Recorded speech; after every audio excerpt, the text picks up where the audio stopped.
CitizenU.org presents The 12. We're the two teachers. And we are here to deliberate, to cram for your exam in 12 sessions. Today's finding, Unit 5, Political Participation. Oh, there's so much to talk about, and it's so interesting. Andy, we have to start with voting rights and how the federal government has got involved in something the states have done historically, and we've done this through amendments. The 15th Amendment.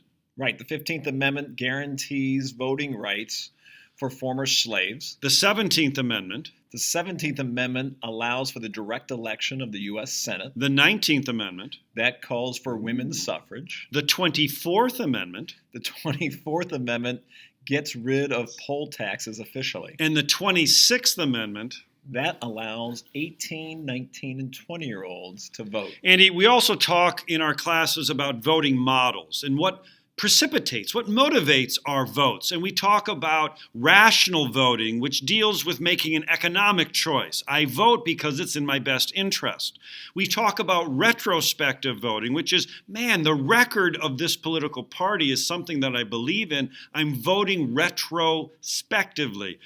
Prospectively, I'm voting because of those promises that that politician makes in the campaign is something I believe in. And of course, the one that we're probably most familiar with, partisan voting, where we vote that partisan label. More people vote because of partisan ID, Andy, than anything else. Our students should also know about structural barriers to voting, including voter registration, which every state requires some form of voter registration.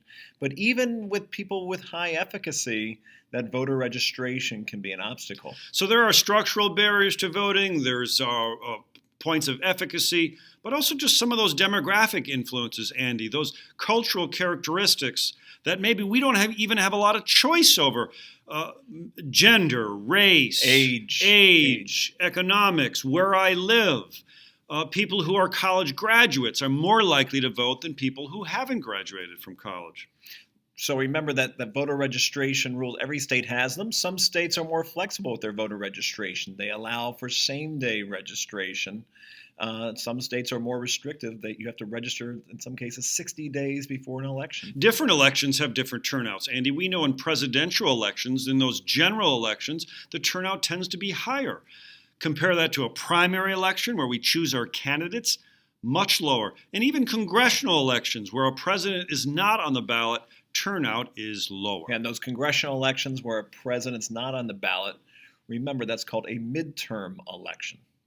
Andy, let's move on to the linkage institutions. Let's look at our first linkage institution, which is political parties. Andy, why do we have political parties, and why do we only have two? So remember that linkage institutions connect citizens with governments. Political parties are not mentioned in the Constitution, although certainly the framers were well aware of factions and parties. But political parties are kind of protected in the First Amendment with the right to petition, in the right to assemble. And essentially, we know that parties help the different political teams who are centered around a certain ideology to organize, to try to win elections, to educate voters. And when they do gain a majority, it allows that party to set the agenda and to try to pass legislation and also execute the law to govern. So we know, Andy, these political parties provide us this important label, and that these labels, though, might change over time, that the principles and platforms might change. Andy, why do they do this? Andy, I think it's time we look at why political parties change. Well, the parties don't necessarily change, but certainly the platform stances do, because we know that as we evolve and move on to different issues that citizens are interested in, the parties are always interested in winning elections. So they will naturally adapt their platforms with those issue stances. And we know political parties want to be a big tent. They want to attract as many voters as possible because it is all about winning for political parties. But what's made it more difficult, Andy, is this rise of new communications. Call it social media, call it what you like, but it has meant more candidate-centered campaigns. And these candidates have weakened the political parties because now candidates can win the nomination even without party support. You have to think of candidate-centered campaigns like celebrities those candidates who get in, and we just know who they are because they have that celebrity appeal. We also know that parties change because of regional realignments. We know that the Democratic Party used to be based in the South before the Civil War, after the Civil War, and that evolved over time. So with regional realignments, we know that the South is now predominantly Republican, and we know that the Northeast and the West Coast is predominantly Democratic. Andy, we have a two-party system, and this is really because of institutional rules like plurality elections, winner-take-all, single-member districts. We are a two-party system. However, we have third parties, and the question is, why? Well, the role of third parties is essential. It brings out those new ideas. We are talking about those party platform changes. Quite often, the two major parties, the Democrats, Republicans, will adapt their platform because a third party gets in with a new idea, and the two parties recognize, hey, we can win more votes if we adapt our platforms based on those third party stances. We've seen that with women's suffrage, with the abolition of slavery, with ending child labor. Those were all issues that were first advocated by third parties. Despite the fact that third parties cannot win, which is the modus operandi of political parties, they can influence the platforms and ultimately make the tent a little bit bigger. Hey, remember, there's another linkage institution, the interest groups. And again, similar to parties, interest groups are not mentioned in the Constitution, but they link citizens to government because that First Amendment protects our right to free speech, our right to petition, and our right to assemble. And interest groups, Andy, aren't into winning elections. They're about winning issues. They fight hard for one small little piece of that government pie, and they do so in a number of ways. One way is an iron triangle, and another way is an issue network.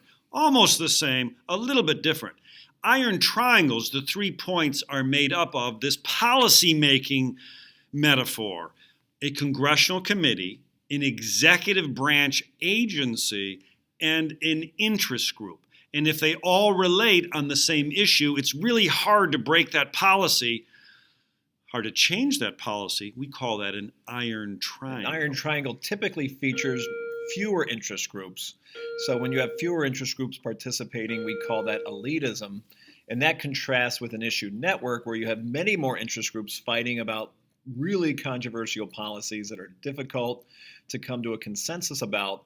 That's called pluralism. When you have a lot of interest groups fighting, you're still trying to work to pass laws through Congress, to implement laws through the executive branch. But because you have all those interest groups, that's pluralism, and that's the issue network.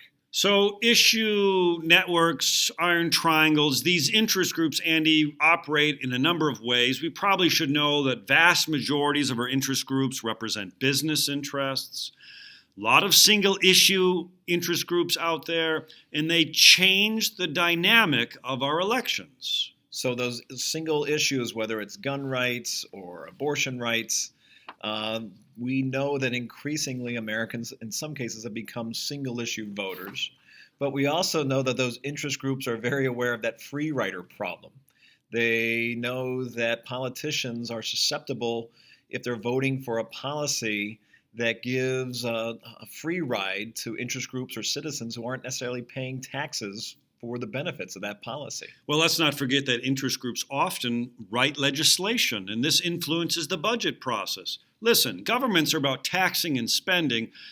Recent budgets are in excess of $4 trillion, Andy, at the federal level, and interest groups want a little piece of the pie. So we're looking at linkage institutions, political parties, interest groups, but let's not forget the linkage institutions of campaigns and elections, and what better place to start than looking at how our presidents are elected. Again, connecting citizens with government, we have elections. And in the United States, we have a very unique way of nominating our candidates. Before you become a major candidate, the party has to nominate you.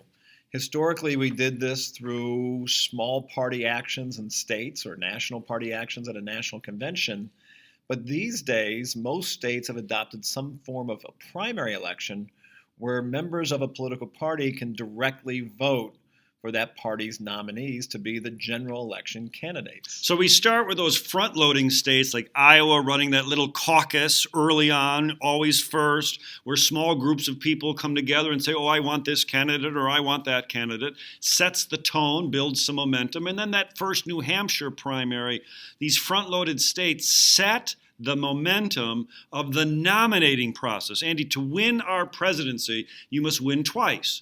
You have to be nominated by one of the two major parties, and then you have to win the general election. But first, you got to get through that party convention. Well, the party convention, that's what the whole point of presidential primaries is. You're essentially, the party members in the states are electing delegates who go to the national party convention because right now both parties still have a mandate that the nominee has to win a majority of delegates at the national party convention. And then you go on to campaign for the November general election, in which case we see candidates raising big money in order to be the general election candidates. And let's not forget about we have to talk about the Electoral College, Andy, that anachronistic organism that selects our president. It's not a popular, directly elected chief executive. It goes through this intricate federalism-based, state-by-state, winner-take-all, win 270 of the 538 electors.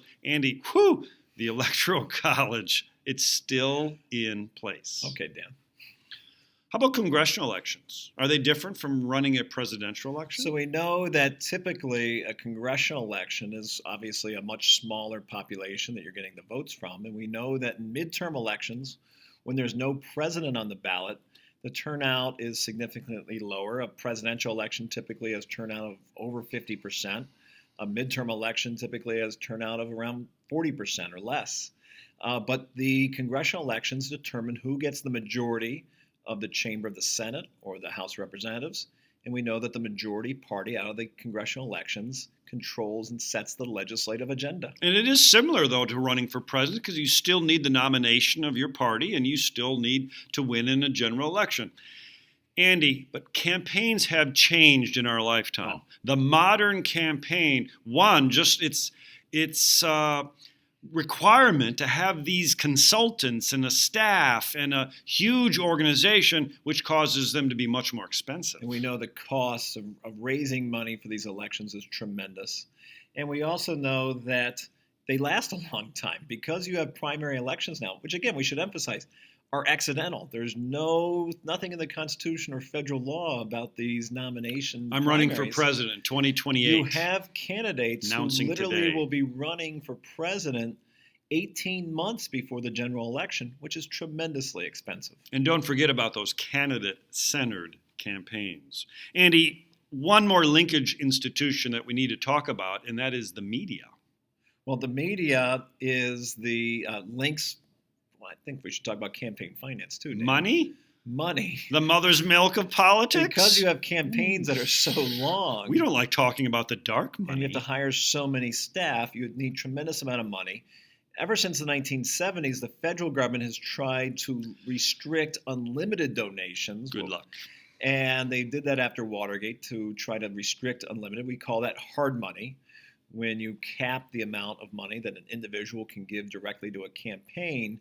But we also know that the First Amendment, the right to free speech, and the Supreme Court interpretation of the First Amendment Buckley v. Vallejo allows groups, especially with corporations, we know from the case of Citizens United. And we know labor unions and unaffiliated groups can now give an unlimited amount of money to causes related to candidates. And that's really important. So these groups can give an unlimited amount of money, soft money, to independent expenditure groups that are loosely connected with individual candidates. I feel like we're reading through the Oxford Dictionary all of a sudden. Let's just go back and restate.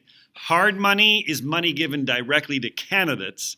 Soft money is money not given to the candidates. Hard money has hard limits.